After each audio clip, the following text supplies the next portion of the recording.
Veliki pozdrav, dobrodošli u moj novi video. U ovom videu pokazujem spartanske sklekove, veoma djelotvorni. Jedan ovakav sklek može zamijeniti 6-7 običnih sklekova, pa i 5 propadanja.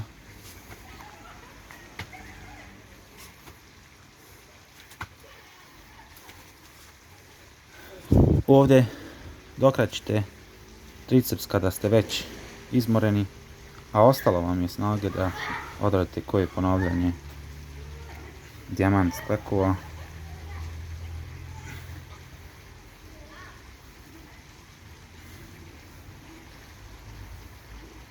Još jedan.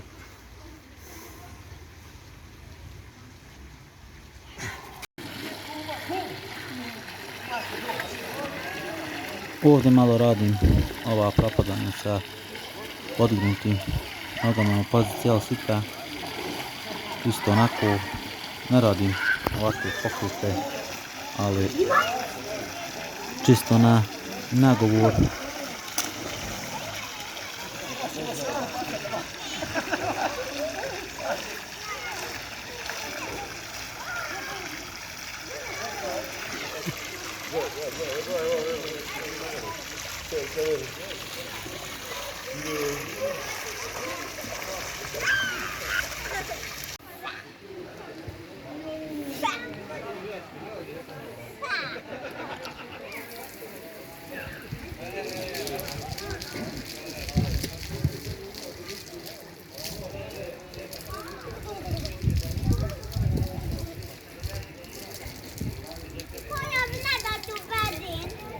What you buzzing?